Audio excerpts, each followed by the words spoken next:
कि हुजूर किस लिए दुनिया में तशरीफ़ लाए। उनमें से एक मकसद ये बयान किया है कि मेरे रसूल तुम्हें मेरी किताब सिखाने तशरीफ़ लाए। हुजूर तुम्हें मेरी किताब सिखाने, नबी पाक के आने का एक मकसद ये है कि हुजूर किताबुल्लाह की तालीम देते। और कुरान मजीद ने फरमाया कि कमा अरसलना फीकुम रसूलम मिनकुम यतलू अलैकुम आयातिना, फरमाया हमने ये रसूल तुम्हारे दरमियान भेजे हैं जो तुम पर हमारी आयात को तिलावत करते, तुम पर हमारी आयात को। और फिर होता क्या है, वयुज़क्कीकुम, जब वो तुम पर हमारी आयात तिलावत करते हैं तो उसकी बरकत से तुम्हें पाक कर देते हैं। कुरान मजीद की बरकत से तुम्हें वयुअल्लिमुकुमुल किताब वल हिकमा, और तुम्हें किताब भी सिखाते हैं और हिकमत भी, किताब भी और हुजूर वयुअल्लिमुकुम मा लम तकूनु तअलमून, और तुम्हें वो सिखाते हैं जिसका तुम्हें इल्म नहीं था।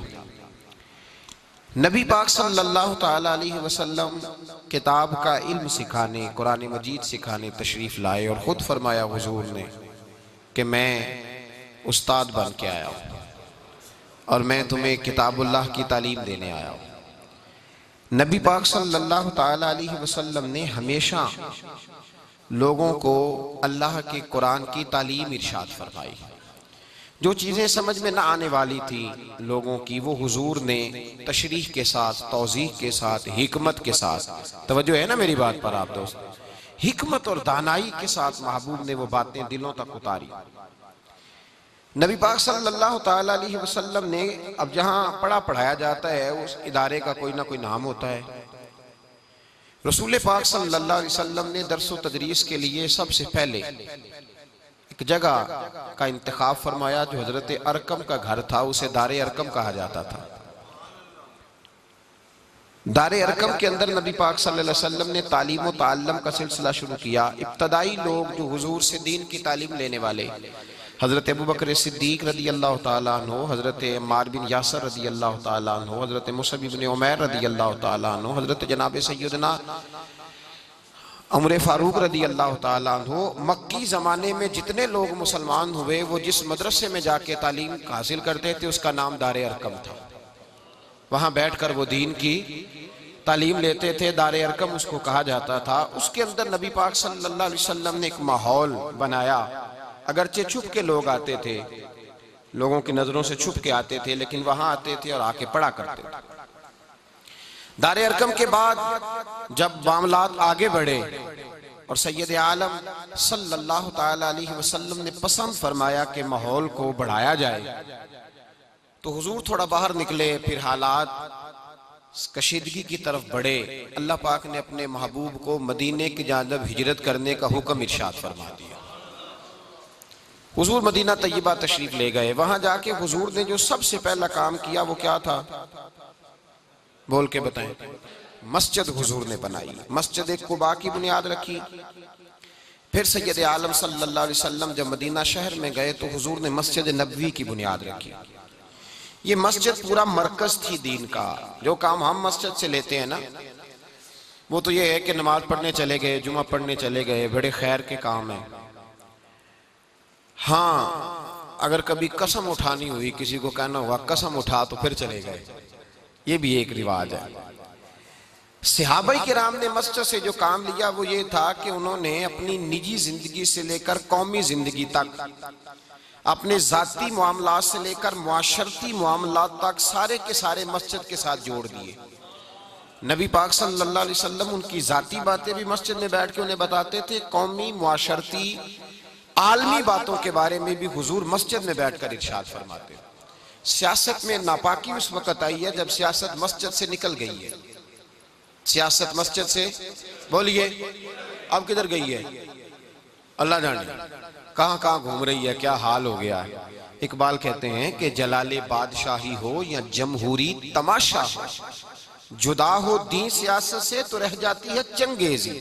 हलाकू खां या चंगेज पैदा होते हैं जब दीन और सियासत को अलग अलग किया जाता है। सारे काम मस्जिद में होते थे।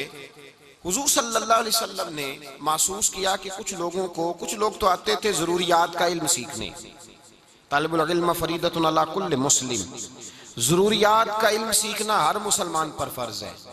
वुजू, गुसल, पाकी, पलीदी, नमाज, हज फर्ज हो जाए तो हज, ज़कात फर्ज हो तो ज़कात के मसले सीखने फर्ज हो गए, शादी करता है तो निकाह, तलाक है जो नफास की बातें सीखनी जरूरी हो गई। ये तो हर मुसलमान पर एक एक कुल दीन का सीखना वो फर्ज किफाया है कि पूरे शहर में से दो एक लोग भी सीख लें तो सबकी तरफ से वो फर्ज अदा हो गया। अब हुजूर चाहते थे कि पूरा दीन भी लोग सीखें। सहाबा में से कुछ ताजर थे, सनतकार थे, खेती बाड़ी करने वाले थे, वो शाम को आते थे, कुछ वक्त गुजारते थे। महबूब का इरादा हुआ कि कुछ ऐसा इदारा कायम किया जाए, कुछ ऐसे लोग मिले जो यहीं रहें हमेशा। खास बात है, खास तवज्जो से सुने। आज ये एक बहुत बड़ा एतराज उठाया जा रहा है, उस पर सैर हासिल गुफ्तगू कर रहा हूँ समझाने के लिए। नबी पाक सल्लल्लाहु अलैहि वसल्लम ने देखा कि वो कुछ वक्त के लिए कुछ लोग आते हैं, उनको हुजूर मस्जिद में वक्त देते, उनकी बात सुनते, उनको भी पूरा दीन सिखाते। फिर हुजूर ने अलग से एक इदारा कायम किया, एक यूनिवर्सिटी इस्लाम की बनाई। मस्जिद नबी के साथ हुजूर ने एक चबूतरा बनाया, खजूर के तने खड़े करके ऊपर खजूर के पत्तों की छत डाल दी। उसको मेरे नबी पाक ने सुफा का नाम दिया। 70 से लेकर 400 तक सहाबा, 70 से लेकर, सहाबा की बात करेंगे तो अल्लाह बड़ा राजी होगा। इतनी बड़ी तादाद 70 से 400 तक सहाबा थे जो सुबह से शाम तक उस जगह पे रहा करते थे और मेरे नबी पाक से कुरान और हदीस का इल्म सीखा करते थे। इस्लाम का सबसे पहला मदरसा, सबसे पहला इदारा, सबसे पहली यूनिवर्सिटी मेरे नबी पाक सल्लल्लाहु अलैहि वसल्लम ने मस्जिद नबी के बिल्कुल साथ कायम फरमाई। हुजूर ने मस्जिद के साथ उसे कायम किया। इस यूनिवर्सिटी में तालिब इल्म पढ़ते थे। तालिब इल्मों के नाम क्या थे? सैयदना उमर फारूक रदी अल्लाह ताला, हजरत अबू हुरैरा रदी अल्लाह ताला, हजरत अब्दुल्ला इब्ने उमर रदी अल्लाह ताला। सुभान अल्लाह, कैसे हसीन सितारे। हजरत बिलाल भी इसी मदरसे के तालिब इल्म थे। हजरत सलमान फारसी कहने लगे हुजूर उम्र तो बड़ी हो गई है, मुझे भी दाखिला मिल जाएगा। फरमाया आजा, हर उम्र के लिए दाखिला खुला हुआ है। यहाँ हर उम्र का, हर नहज का, हर रंग का, हर नस्ल का, ये सारे 70 के 70 हुजूर से कुरान सीखने बैठते तो मदीने के चांद की नजर उठती तो हुजूर फरमाते इन्हें मामूली ना समझना, अस्हाबी कन नजूम, ये तो सारे मेरे सितारे हैं। ये सितारे हैं, सितारे। खूबसूरत आंगन गुलशन हुजूर ने बनाया। एक मदरसा कायम हो गया, उसमें पढ़ने लगे ये लोग। कुरान मजीद ने इन लोगों का जिक्र किया। कुरान मजीद कहता है कि इनके कपड़े देख के, इनका उठना बैठना देख के लोग, सूरत बकरा पढ़िएगा, लोग इन्हें मालदार समझते हैं। ये सफेद पोश हैं, लोग मालदार समझते हैं। इनके चेहरों से लगता है कि बड़े मालदार हैं। वजह क्या है? ला यसअलून अन्नासा इल्हाफा। फरमाया ये लोगों से लिपट लिपट के सवाल नहीं करते, ये खड़ा कर करके मांगते नहीं कि मैं भूखा हूं मुझे दो। इन्होंने अपनी सफेद पोशी अपने रब के साथ राज रखा हुआ है। ये उनकी तारीफ की उन लोगों की। मेरे रसूल कायनात सल्लल्लाहु अलैहि वसल्लम ने उस मदरसे में तलबा को पढ़ाया। किस तरह पढ़ाया? हजरत अब्दुल्ला इब्ने उमर फरमाते हैं 8 साल में पढ़ता रहा और एक सूरत बकरा नबी पाक से मैंने मुकम्मल की। क्या जी? बच्चे आते हैं मदरसे में, कहते हैं उस्ताद जी कोर्स कितना का? 8 साल। कहते हो बड़ा लंबा है। हालांकि इसमें पूरा कुरान है, हदीस है, तफसीर है, उसूल हदीस है, इसके अंदर सरफ है, नहव है, बलागत है, सारा कुछ है। पूरा कोर्स 8 साल। हजरत अब्दुल्ला इब्ने उमर कहते हैं मैंने नबी पाक सल्लल्लाहु अलैहि वसल्लम से 8 साल में सिर्फ सूरत बकरा पढ़ी और जब मेरी मुकम्मल हो गई तो मेरे अब्बा जी जनाब उमर ने ऊंट ज़िबा करके सहाबा की दावत पकाई। ऊंट ज़िबा कर, कितने राजी हुए मेरे वालिद गिरामी। हजरत अब्दुल्ला इब्ने उमर ने उलूम हासिल किए। फिर उसका फायदा क्या हुआ कि मदीने में जिस आदमी ने हुजूर के विसाले ज़ाहिरी के बाद मसला पूछना होता था, अब्दुल्ला इब्ने उमर से जाके लोग पूछा करते थे। वो मुफ्ती मदीना, मुफ्ती मक्का, मुफ्ती हिजाज के नाम से मारूफ हुए। ये यूनिवर्सिटी रसूल पाक ने कायम फरमाई। इस यूनिवर्सिटी में पढ़ने वालों का तरीका क्या था? ये सुननी है बात आपने। लोग समझते हैं कि ये ऐसे ही लोग हैं, बस कोई पुरसाने हाल ही नहीं। वो जो लोग वहां रहते थे उनका जरिया मुआश क्या था? लोग आके पूछते मौलाना आप काम क्या करते हैं? तंजन पूछते हैं ये बच्चे रोटी कहाँ से खाते हैं? आओ नबी पाक सल्लल्लाहु अलैहि वसल्लम के मदरसे के तलबा की रोटी का तरीका सुनो। हजरत अबू हुरैरा फरमाते हैं रसूल पाक ने हमें अपने मालदार सहाबा पर तकसीम कर दिया था। फरमाते हैं कोई 10 को साथ ले जाता था, कोई 12 को साथ ले जाता था, कोई 13 को साथ ले जाता था। अबू बकर सिद्दीक 70 को ले जाया करते थे। 70 तालिब इल्मों को ले जाते थे और जाके खाना खिलाया करते थे। और फरमाते हैं जब सहाबा के बागों में खजूरें पकती और जब अंगूर पकते तो कहते हैं जहां साहबे सुफा का चबूतरा था, जहां मदरसा था, वहां सहाबा ने एक रस्सी बांध दी थी जिसके बाग में ताजा खजूरें पकती थी, वहां ला के लटकाया करता था। वो ताजा अंगूर वहां ला करके लटकाया करता था। तालिब इल्म खाते थे, वो भी खुश होते थे, रसूल पाक भी राजी हुआ करते थे। ये मदरसा था, मदरसा। और हजरत अबू हुरैरा फरमाते हैं हम तालिब इल्म थे, हमारे वजूद पर कपड़े भी पूरे नहीं होते थे। किसी के पास तहमद होती थी तो कुर्ता नहीं होता था, किसी के पास कुर्ता होता था तो उसी को तहमद बना लेता था। लिबास भी पूरे नहीं, खाने के लिए चीजें भी पूरी मुयस्सर नहीं। फरमाते हैं आज फकीर वो लोग बन गए, कोठियां लंबी चौड़ी बनाई हुई हैं और अरबों खरबों रुपए का उनके पास आस्थाने और दरबार हैं, तो मदरसे का नाजरे का भी नहीं। और कहते हैं हम फकर सिखा रहे हैं। फकर तो वो है जो मदारस में सिखाया जाता है, फकीरी वो है जो मदारस में सुन ले। अब मौलवी बेचारा बिल्कुल मार्फत से दूर हो गया है और जिसको मार्फत का तर्जुमा नहीं आता वो मार्फत वाला हो गया है।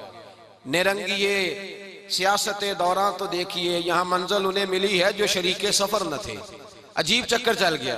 अलग अलग लोगों ने तफसीर, सूफी किसको कहते हैं, दरवेश किसको कहते हैं। जब मौलवी अपने इल्म पर अमल करे और अमल में मुखलिस हो जाए तो वही अल्लाह का वली हुआ करता है। बस इतनी सी तारीफ है। यही हजरत मुजद्दद साहब ने की है, यही गौसे आजम ने की है, यही शेख शहाबुद्दीन सोहरवर्दी ने की है, यही तफसीर ख्वाजा मोइनुद्दीन अजमेरी ने फरमाई है, यही तमाम सूफिया ने फरमाई है। अब उस मदरसे के अंदर हजरत अबू हुरैरा फरमाते हैं कभी तो सहाबा ले जाते और कभी ये हाल होता था कई के दिन रोटी नहीं मिलती थी।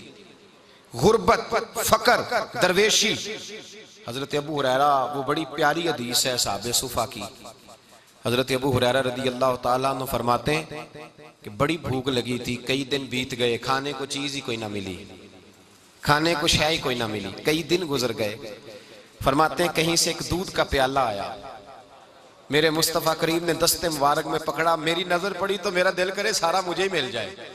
कितने प्याले दूध के? एक प्याला, सारा मुझे मिल जाए। कहते हैं हुजूर ने फरमाया अबू हुरैरा भूख लगी है। मैंने कहा हुजूर बता नहीं सकता इतनी लगी है। तो हुजूर ने फरमाया पीछे कितने लोग हैं? कहा हुजूर 70 हैं। 70 असहाबे सुफा हैं, 70 तालिब इल्म हैं। फरमाया सारे ही बुला के ले आ। हजरत अबू हुरैरा कहते हैं मैं जा भी रहा था और परेशान भी था, 70 पिएंगे तो बचेगा क्या? बचेगा क्या? क्या बचेगा? कहते मैं गया, बुला के लाया और ला करके ना लाइन में खड़े कर दिए तो रसूल पाक ने मुझे पकड़ाया। मेरा ख्याल था कि पहला नंबर मेरा होगा पीने का, लेकिन हुजूर ने फरमाया तू साकी बनना, साकी जो होता है वो आखिर में पिया करता है, तो इस तरह करके शुरू हो जा, वहां से पिलाना शुरू कर। हजरत अबू हुरैरा कहते हैं पहले को मैंने दिया, वो जब पीता जाता तो मेरी नजर दूध पे थी, वो पीता जा रहा था, मेरी निगाह दूध पे थी, कितना रह गया, कितना कम हो गया। फरमाते हैं उसने सैर होके पिया और थोड़ा सा ना उसने हिचकिचाहट महसूस की कि दूसरे साथी के लिए भी छोड़ दूं। कहते हैं जब उसने लबों से उतारा तो मेरे मुस्तफा के लब खुले। फरमाया शर्मा ना, राज के पी, सैर होके पी। हुजूर ने सहाबी से फरमाया सैर, अब तंगी ये दामा पे ना जा, और भी कुछ मांग है, आज वो माइल बहता और भी कुछ मांग, चल पी। कहते उसने सैर होके पिया तो हुजूर ने फरमाया चल अबू हुरैरा अब इस तरह कर, दूसरे को दे। हजरत अबू हुरैरा फरमाते उन्होंने भी पिया तो हिचकिचा के ना थोड़ा पी के छोड़ा। हुजूर ने फरमाया डर ना, खोल के पी, खोल के पी, ये आस्ताना नूर की खैरात है, ये कम नहीं हुआ करता, ये रसूलुल्लाह सल्लल्लाहु अलैहि वसल्लम का दिया हुआ तबर्रुक है, इसके अंदर कमी नहीं होती। फरमाते हैं एक ने पिया, दो ने पिया, 70 ने पिया। फरमाते हैं जब मेरी बारी आई तो हुजूर ने फरमाया पियो, चूंकि मेरे दिल में तो ख्याल था ना पहले मिलेगा, तो देर हो गई इंतजार करते, 70 बंदों की लाइन हो तो मुश्किल तो हो ही जाता है। फरमाते हैं अब जब मैंने पिया तो मेरे मुस्तफा ने कहा चल अबू हुरैरा थोड़ा और पी ले। माते और पिया, मैंने सैर होके पिया, रज की पिया तो हुजूर ने चल थोड़ा और पी ले। फरमाते हैं और पिया तो हुजूर ने फरमाया चल यार फिक्र न कर, और पी ले, थोड़ा सा पी ले और पी ले। साकी तेरी खैर, तेरे मैं कदे की खैर, ऐ साकी तेरी खैर, तेरे मैं कदे की खैर, ऐसी पिला के जिसका नशा उम्र भर रहे। कहते हैं कि ना इनकार करी अज साकी, अज मौसम बड़ा सुहाना, मस्ती दा हुन मी बरसा दे, नहीं प्यास दा कोई ठिकाना, तेरे कोल शराब पुरानी ते साडा दर्द भी बड़ा पुराना। आजम हस हस टाल ना सानू, असी पीते बाज नहीं जाना। कहा और पियो और पियो, कहते हैं खोल के पिया। जब मैं सैर हो गया ना तो मैंने कहा या रसूल अल्लाह अब तो मेरा पेट बाहर आ गया है, अब नहीं मैं पी सकता। तो मुस्तफा करीम ने फरमाया ला फिर मैं पीता हूँ। 71वें नंबर पे मेरे रसूल ने पिया। हमारे शेख उस्ताद जब हदीस पढ़ाया करते थे ना, फरमाते थे ये तो सारी दुनिया बयान करती है, सारी दुनिया एक दूध का प्याला 70-71 ने पिया। और ये भी बयान किया करो कि 2 जहां के सरदार हैं और 70 गुलामों का जूठा पी रहे हैं। ये भी बयान किया करो मुस्तफा की ये आजी भी बयान किया कि 70 का जूठा हुजूर ने पिया और उम्मत को दर्श दिया मेरे मुस्तफा ने कि मेरे मोमिन के जूठे में अल्लाह ने शिफा रखी हुई है। ये शिफा है, हुजूर का फरमान है। असहाबे सुफा कहते हैं कि 70 को एक प्याला उस रंग में हमने तालीम हासिल की। और जब तालीम हासिल कर चुके तो फिर मेरे नबी ने ड्यूटी लगाई, फरमाया बल्लिगु अन्नी वलौ आया, अब मैदान में निकलो, एक एक आयत लो और निकल जाओ। फिर मदारस कायम हुए। हजरत मुआज बिन जबल अगर आके दमिश्क बैठते थे तो वहां रसूलुल्लाह की हदीसों का दर्स देते थे। हजरत मौला अली इस मदरसे से फारिगु तहसील थे, वो कूफे गए तो वहां उन्होंने मदरसा कायम किया। जहां सियाबी वो सियाबा जहां बैठते थे ना, जो बैठा होता था वो यूनिवर्सिटी होता था, जो बैठा होता था वो यूनिवर्सिटी था, इदारा था। वो चलते फिरते लोग इदारे बन गए। उस इदारे का फैज आगे बढ़ा, ताबीन का जमाना आया तो सबसे पहला नंबर हजरत इमाम आजम अबू हनीफा का था। उस मदरसे में पढ़ने वाले इमाम अबू मालिक जैसे लोग तैयार हुए, इमाम मोहम्मद जैसे लोग खुशचीन हुए। इमाम अब्दुल रज़्ज़ाक ने वहां से पढ़ा और फिर इमाम अब्दुल रज़्ज़ाक से हजरत इमाम बुखारी ने पढ़ा और इमाम बुखारी ने फिर उम्मत को हदीस का पूरा उसलूब दिया, तर्ज जिंदगी दिया। फिर मदारस कायम होने लगे, हुकूमतें मदरसे कायम करती। हजरत उमर बिन अब्दुल अजीज ने अपने दौरे हुकूमत में दर्जनों, बीसियों, सैकड़ों मदारस कायम किए। आलिम की तनख्वाह इतनी थी जितनी सूबे के गवर्नर की होती है। कि नहीं है थोड़े गवर्नर की तनख्वाह पता जे? गवर्नर हाउस नहीं बंदा पैदल फिर सकता, तनख्वाह तो दूर रह गई। तो मौलवी के हुजरे के अंदर अगर लाइट नहीं लग जाए तो सारा मोहल्ला पूछने आ जाता है किथों लवा लीजिए, तो बत्ती लवा ली। इतना बड़ा काम कर लिया। गवर्नर हाउस पैदल। हजरत उमर बिन अब्दुल अजीज रहमतुल्लाह ताला अलैह ने गवर्नर और खतीब की तनख्वाह एक बराबर की। लोगों ने कहा हुजूर ये क्या है? फरमाया वो दुनियादारी चलाता है, ये रसूलुल्लाह का दीन पढ़ाता है, ये नबी पाक के रंग से लोगों को आगाह करता है, ये हुजूर के जलवे दिखाता है। इसकी बातें सुनते सुनते सुनते सुनते दिल नूर वाला बनता है और रसूलुल्लाह के जलवे नजर आने शुरू हो जाते हैं। तो मैं इसकी ये मदारस का एक पूरा सिलेबस बनाया गया। अब बारी आ गई हमारी, बिलखुसूस पाकिस्तान और हिंदुस्तान की। इंडिया के अंदर फिर भी मदारस के साथ गवर्नमेंट का रवैया कुछ और तरह का है। हमारे यहाँ कोई गवर्नमेंट कोई मदरसा नहीं चलाती। जो मदरसे गवर्नमेंट चलाती है वो भी अपने मकसद के लिए चलाती है, दीन के लिए नहीं चलाती। जिन मदारस को गवर्नमेंट फंड देती है उससे मकसद जो भी गवर्नमेंट देती है, मैं नाम नहीं लेता, और ये सारे करते हैं। एक तरफ शोर करते हैं फलाना मदरसा दहशतगर्द है, सबको पता है किसका मदरसा दहशतगर्द है। अब बताने की जरूरत आपको पता है कि नहीं? पक्की बात है, जिनको पता है वो हाथ खड़ा करें। दहशतगर्द मदरसों का जिनको पता है, तो इतने सारे बंदों को पता है। जिन्होंने नहीं ना हाथ खड़े किए वो साथ वाले से पूछ लेना, बता देगा, वो बता देगा साथ वाले को। पता है ना जी आप हजरात। अब गवर्नमेंट हमारी उन लोगों उन मदारस को फंड देती है इसलिए कि बगल बच्चा तंजीमें बना के रखना चाहती है। अगर गवर्नमेंट चाहे तो कोई दहशतगर्द मदरसा कभी भी आगे बढ़ सकता। जब आप इतने सारे लोगों को पता है, मुझे पता है, तो इनको नहीं पता? सबको पता है कौन दहशतगर्द है। जो अहले हक के मदरसे हैं, अहले हक के, उन मदारस को ना गवर्नमेंट को फंड जारी करती है ना बाहर से कोई एड आती है। मदरसा एक पूरी जरूरत है। और मदरसे की हाजत क्या है? आप तरावी के लिए जब रमजान शरीफ शुरू होता है तो हाफिज की डिमांड करते हैं, हाफिज की। मेरे भाई जब आप घी लेने जाते हैं तो आपको ये तो पता होता है ना घी बनता कहाँ है, खरीदेंगे कैसे, उसकी सारी सूरत हाल का आपको पता है। पाकिस्तानी कोई भी नहीं कहेगा कि घी वाली इंडस्ट्री बंद कर दो, इसलिए कि घी के बगैर हंडिया नहीं पकती। आप फौरी तौर पे उन चीजों का पता रखते हैं, हाफिज मांगते हो